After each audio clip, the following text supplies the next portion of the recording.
The rain had been falling for hours, hammering against the windows of my tiny one-bedroom apartment like an endless drumbeat. I stood by the kitchen sink, hands trembling as I read the email for the 10th time. The final notice: account closed due to insufficient funds.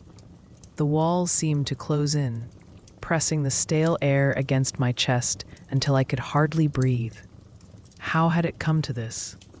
Just 6 months ago, my boutique was thriving, the culmination of years of sweat, sacrifice, and late-night prayers. Now, everything I'd built was gone, crumbling to ash in my hands. And the worst part? It wasn't just market forces or a bad economy. It was betrayal. Betrayal by someone I had trusted with every fiber of my heart. Kevin, my fiancé, my supposed partner in life and business, the one who had promised to stand by me forever.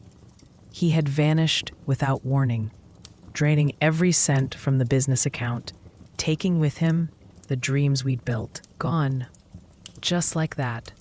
I sank to the kitchen floor, numb, letting the tears come at last.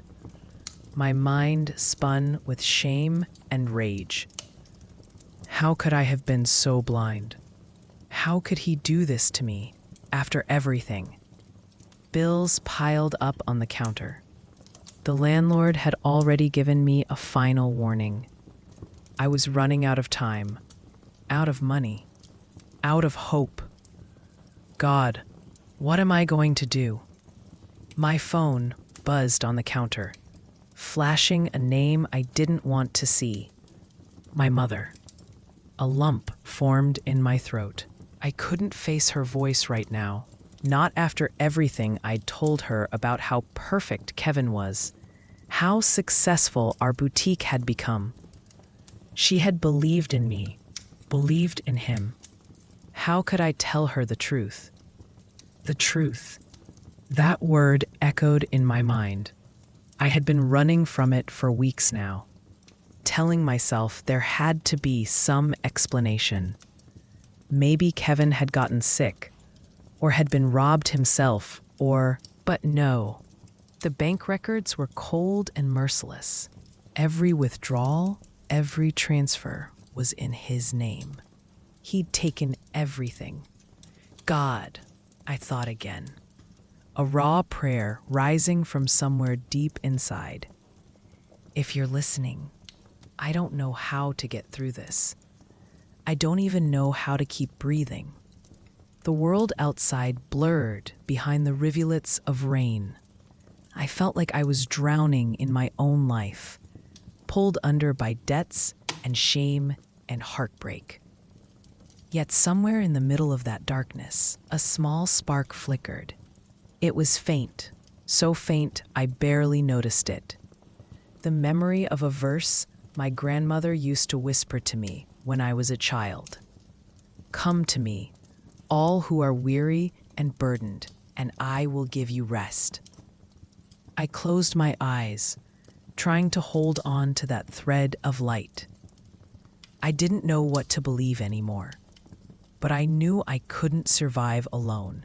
And so, for the first time in years, I whispered into the silence, Jesus, please help me. The next morning, I woke with puffy eyes and a pounding head. Sleep had been a stranger, leaving me to replay every moment of the last few months. I sat up, wrapped in my grandmother's old quilt, and felt the crushing ache of hopelessness. But then, strangely, there was also a tiny sense of relief. I had spoken to Jesus last night, truly spoken, without pretenses or polite Sunday prayers, just raw, messy desperation. Maybe, somehow, that counted for something. I forced myself to stand, made weak coffee, and sat at my tiny kitchen table. The unpaid bills glared at me like a jury. My phone was full of ignored calls, my mother chief among them. I couldn't face her yet, Not until I had some sort of plan. But there was no plan. Kevin was gone. The boutique was shuttered. My bank account was barely enough to buy groceries. It was a kind of terror I couldn't even describe, being alive, yet so close to falling off a cliff. I took a sip of coffee, bitter and thin, and tried to quiet my thoughts. If Jesus had heard me, what could he possibly do? It wasn't as if money would appear out of nowhere, but that childhood verse returned, soft as a lullaby in my mind. I will give you rest. I closed my eyes. Show me what to do, I prayed again, voice breaking. I don't know how to fix any of this. A knock at the door startled me. My heart jumped wildly. Who could that be? I stood, legs shaky, and peeked through the peephole. A woman in a navy coat stood there, holding a clipboard. Her hair was streaked with gray, but her face was kind, patient. Hello? I opened the door a crack. Hi, she said softly, showing a badge.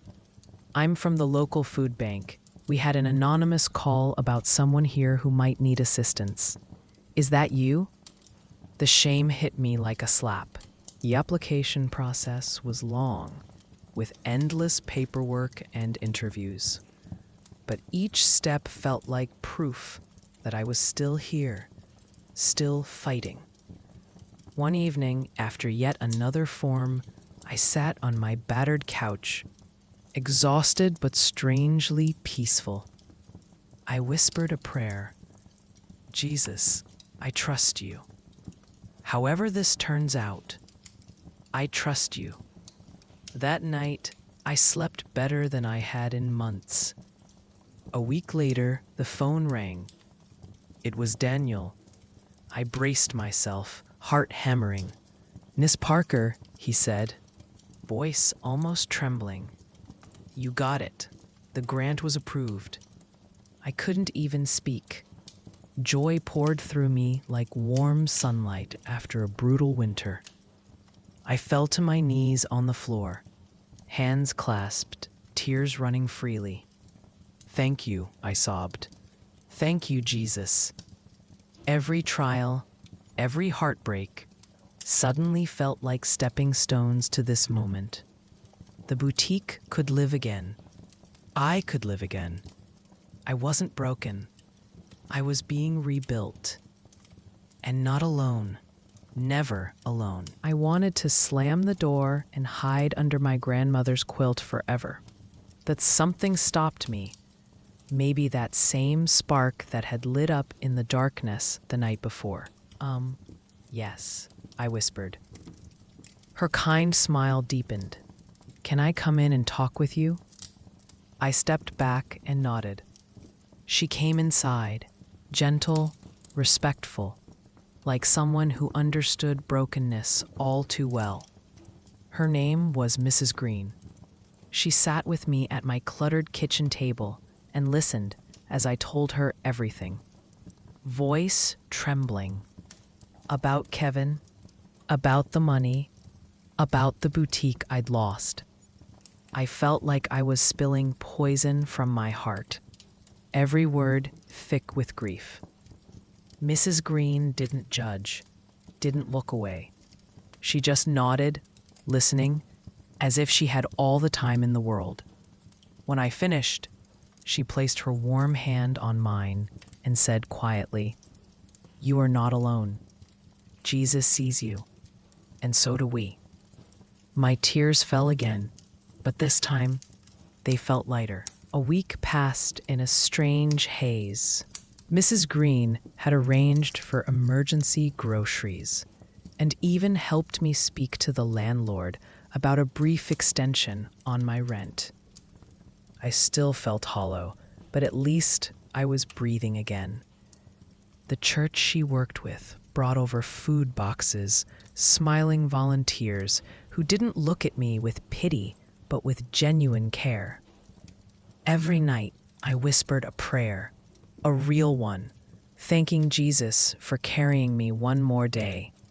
It felt awkward at first, like talking to someone I hadn't seen in years. But the more I prayed, the more it felt natural. The debt collectors still called. The boutique's closure paperwork still needed to be handled. But I wasn't alone. That truth, however small, made the darkness less crushing. Then one afternoon, my phone rang again. A number I didn't recognize. I almost ignored it, but something inside nudged me to answer. "Hello?" I said cautiously. A man's voice replied, steady and calm. "Hello, is this Miss Parker?" "Yes," I answered, heart pounding. "My name is Daniel Reyes," he continued. "I'm an attorney handling the closure of your boutique's lease. There's something you need to know." Fear hit me like an electric shock. Another bill? Another loss? But Daniel's next words surprised me. "I've reviewed the partnership agreement," he explained, "and there is a clause protecting you from liability for any embezzlement or fraud committed by a co-owner." I blinked, confused. "Meaning what?"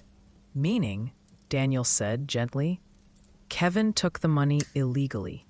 You can file a claim against him, and the landlord cannot hold you responsible for the missing rent." The ground seemed to shift beneath me. I had assumed I was trapped, doomed to repay everything alone. I didn't know," I stammered. "Few people do," Daniel continued. "But I'm willing to help you file the paperwork and protect your interests." It was like someone had opened a window in a sealed, suffocating room. "Why are you helping me?" I asked, in shaky voice. Daniel hesitated. "Because," he said finally, "my wife volunteers with Mrs. Green. She told me your story, and I believe no one deserves to be left alone in a storm." My throat tightened. Again, that tiny spark of light in my heart seemed to glow warmer. "Thank you," I whispered. "Truly." "We'll get through it together," Daniel assured me. And when the call ended, I sat there in stunned silence, clutching the phone to my chest. Jesus. Somehow, impossibly, it felt like he was listening, weaving people and moments together in a tapestry I couldn't see until now. I closed my eyes, tears spilling down my cheeks, and repeated the prayer I'd learned as a child. "Thank you, Lord," I breathed. "Please, stay with me."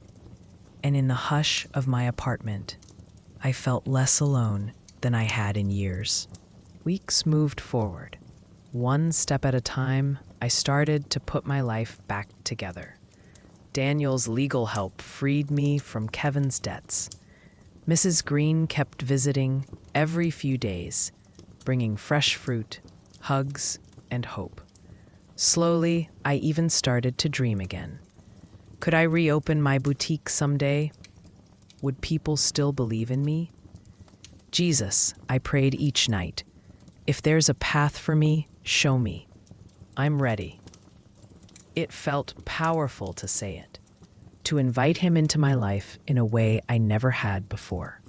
My faith wasn't perfect. Some days I still woke up in fear. But somehow, fear didn't own me anymore. One morning, Daniel called again with news. "There's a grant," he said, "for women recovering from financial fraud. You might qualify." I almost laughed, a joyful, relieved, shocked laugh. "Really?" "Really," he confirmed. "I can help you apply." That night, I couldn't sleep, heart pounding with cautious hope. Was it possible? Could I rebuild? The application process was long, with endless paperwork and interviews.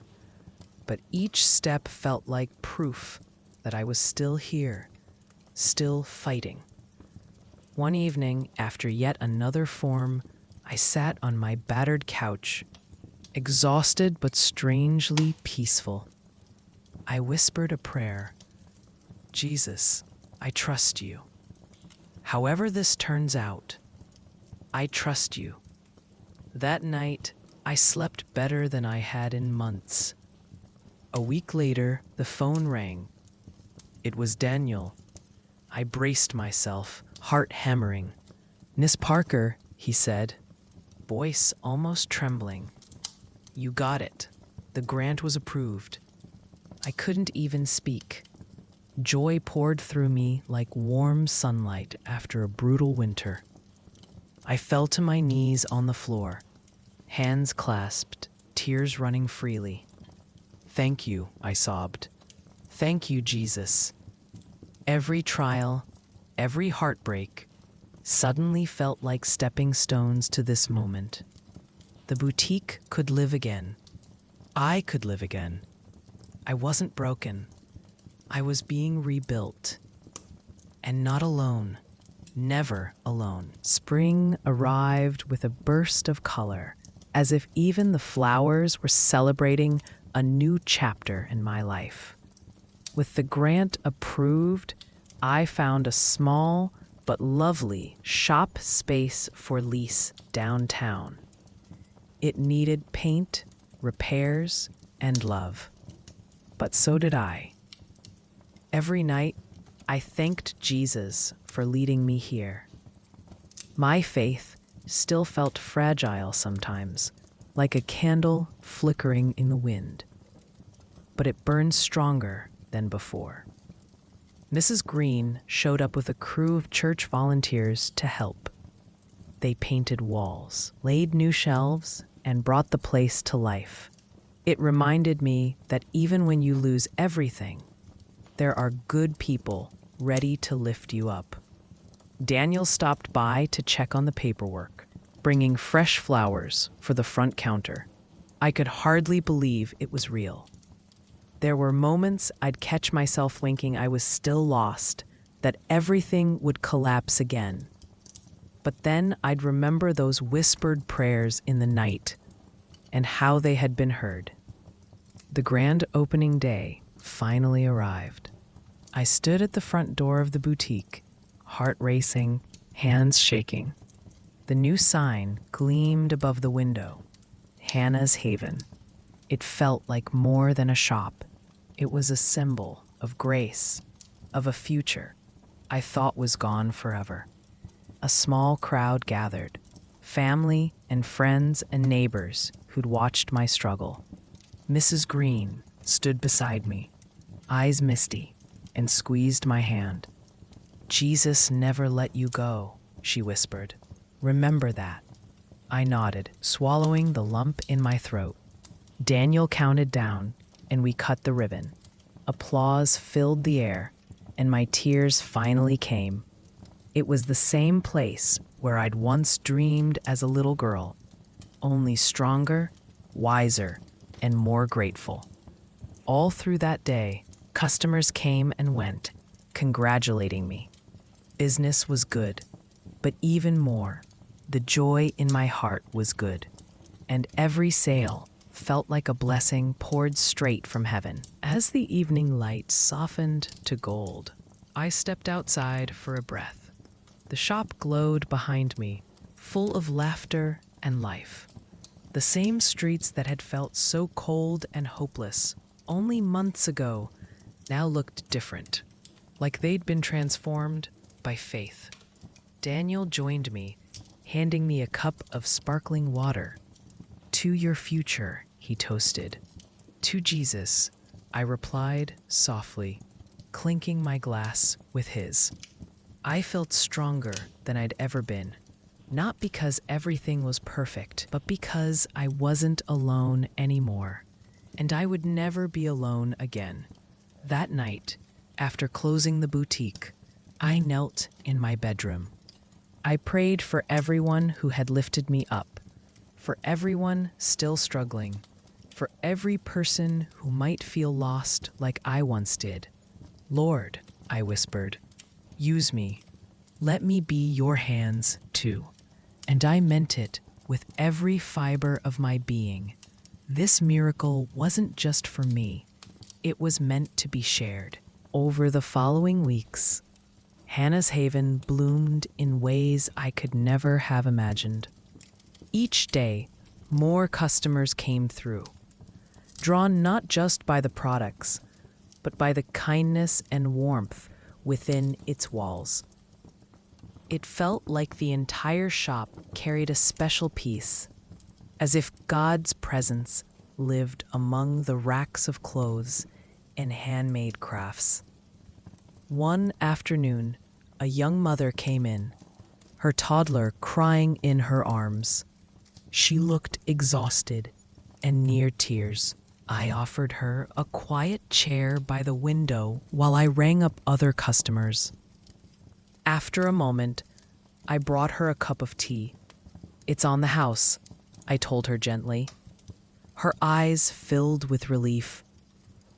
That moment reminded me of how broken I had once felt. I knelt beside her and whispered, "It gets better, I promise." And I meant it, because Jesus had carried me through. I wanted her to know she could be carried too. Aniel kept helping on weekends, restocking shelves, fixing a leaky faucet, putting up shelves sturdier than I could manage alone. Sometimes I'd catch him looking at me with a deep, peaceful pride, and my heart would feel like it might burst. At night, we would sit on the sofa in our modest apartment, just holding hands, no words needed. Our quiet, contented happiness was the greatest luxury I'd ever known. One evening, I shared my dream with him. Someday, I want to use the shop to help other women. A training program, maybe, to give them a skill, a safe place.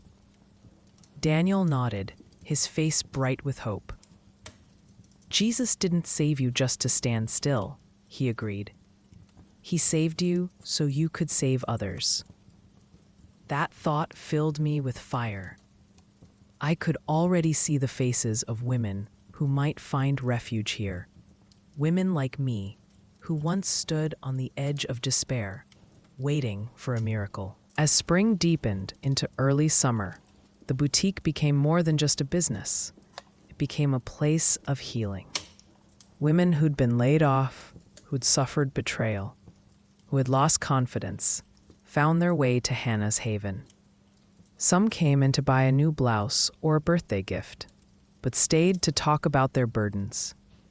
I listened, prayed silently over them, and offered a safe space. Sometimes I felt like my little shop was a living testimony, shining proof of what Jesus could do when all seemed lost. My own pain gave me empathy I'd never had before.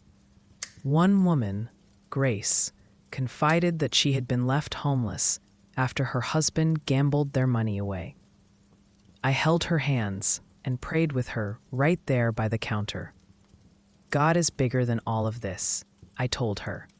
I truly believed it, because if he could save me, he could absolutely save her. Sunday mornings at church grew sweeter. The first Sunday after the shop opened, I stood up to give my testimony. I told the congregation about my darkest hour, about the night I nearly ended it all, and how, on my knees, I had finally called out to Jesus. There were tears in many eyes, but also hope shining back at me. Hope was contagious, I realized. If one person found faith through my story, then it was all worth it. After the service, Mrs. Green hugged me tight. "You gave people courage today," she said. "Never doubt that." I carried those words in my heart, especially on the hard days when the register was slow, or my worries tried to creep back in. I remembered that faith didn't erase struggles, but it gave me the strength to face them. And knowing others were praying for me, cheering for me, reminded me that God's family was wider than I had ever dreamed. By late summer, the shop was thriving. Customers came from nearby towns, drawn by word of mouth and social media. Sometimes I'd wake in the night, still afraid it would all collapse, that I'd lose everything again. But then I'd breathe and remember God's promises. I will never leave you or forsake you. I clung to that. Claire, yes, the same Claire who'd once betrayed me, reached out by email one day. She was living across the country, working at another company. Her message was awkward, apologetic, filled with regret. She'd heard about my shop through old colleagues. "I'm sorry for everything," she wrote. "If you can ever forgive me, please let me know." I closed my eyes, praying for guidance. Did forgiveness mean I had to trust her again? No, but I could release the bitterness from my heart. That night, I wrote back, "I forgive you. I wish you well." And the weight I'd carried lifted. Autumn brought its own blessings. I expanded the boutique to include small workshops, jewelry making, sewing lessons, even job interview skills. Women showed up, eager to learn, to laugh, to build community. Every new skill felt like another brick in rebuilding their lives, just as mine had been rebuilt. One evening, as I taught a young woman how to hem a skirt, she asked, "Hannah, do you really believe God listens, even to me?" I smiled. "Especially to you," I answered. "He heard me at my very worst, when I thought no one cared. He will hear you too."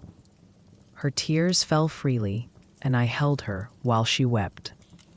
The boutique had become more than just a place to buy things. It was holy ground, a place of second chances. Looking around, I felt a surge of gratitude.